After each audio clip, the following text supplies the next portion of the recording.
आप लोगों को याद होगा जब एएमएम के 4 विधायक को आरजेडी ने अपने पाले में कर लिया था, तो उस वक्त अख्तरुल ईमान और पूरे बिहार के अंदर जितने भी एएमएम के चाहने वाले थे बहुत ज़्यादा उदास हो गया था और बहुत कुछ बुरा भला भी कहा था उस वक्त आरजेडी को। और क्योंकि आरजेडी ने पूरी तरीके से एएमएम को ख़त्म करने की कोशिश की थी बिहार के अंदर। ये तो भला हो अख्तरुल ईमान का कि वो नहीं बिके, बाकी सारे लोग बिक गए, कहा यही जाता है। और इसी वजह से जो है वो चारों के चारों एमएलए जो है वो आरजेडी के अंदर शामिल हो गए। लेकिन अब बात क्यों आ रही है, ये क्यों इसके ऊपर बात कर रहे हैं, क्योंकि बिहार के अंदर जो है अब उपचुनाव होने वाला है और 4 जगहों पर 4 विधानसभा सीटों पर उपचुनाव होने वाला है। उनमें से इमामगंज है, बेलागंज है, रामगढ़ है और तरारी है। इन चारों जगहों पर उपचुनाव होने का जो घोषणा है वो कर दिया गया है। 13 नवंबर को जो है वोटिंग होनी है और उसी को लेकर एएमएम ने ये भी घोषणा कर दिया है कि हम इन चारों जगहों पर अपना उम्मीदवार उतारेंगे।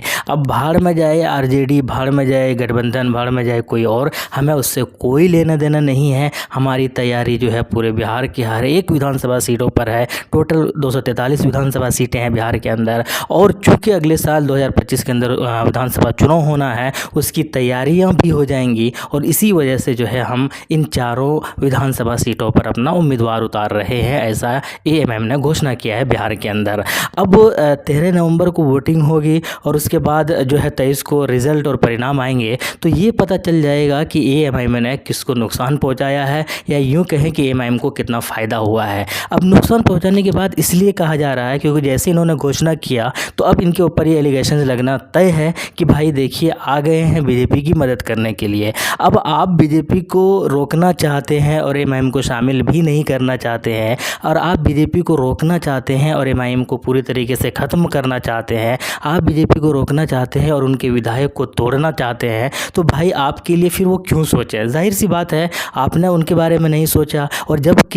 विधानसभा चुनाव हो रहा था बिहार के अंदर 2020 के अंदर, तो उस वक्त अख्तरुल ईमान ही नहीं असदुद्दीन ओवैसी ने भी कई बार वहाँ के बड़े बड़े नेताओं को, बड़े बड़े सेकुलर दल जो बनते हैं उनसे रिक्वेस्ट किया था कि हमें भी गठबंधन के अंदर शामिल कर लीजिए, 5 सीटें दे दीजिए, हम ज़्यादा नहीं मांगते हैं। लेकिन फिर भी उन्होंने इसको शामिल नहीं किया था और बल्कि यहाँ तक जब ये जीत गए और एएमएम ने ये भी कहा था, जब उनकी सरकार नहीं बनी थी आरजेडी गठबंधन की, कांग्रेस गठबंधन की, तो एएमएम ने खुलकर कहा था कि जब भी ज़रूरत पड़ेगी हमारे पाँचों के पाँचों विधायक, पाँचों के पाँचों सीटें जो है वो आपको समर्थन दे देंगे, आपकी सरकार बनाने में हमारी मदद जो मदद कर लेंगे और बदले में हमें कुछ नहीं चाहिए। ऐसा भी नहीं कि भाई अगर हम 5 सीटों का आपको समर्थन देंगे तो हमें उप मुख्यमंत्री का पद चाहिए या फला मंत्रालय चाहिए, कुछ नहीं चाहिए। एएमएम ने ये भी घोषणा किया था, लेकिन उन्होंने एक ज़रा नहीं सुना और बदले में क्या दिया कि एएमएम के ही विधायक को खरीद लिया, उन्होंने एएमएम को ही ख़त्म करने की कोशिश की। तो अब एएमएम क्यों किसी के लिए सोचे, जाहिर सी बात है सोचना भी नहीं चाहिए।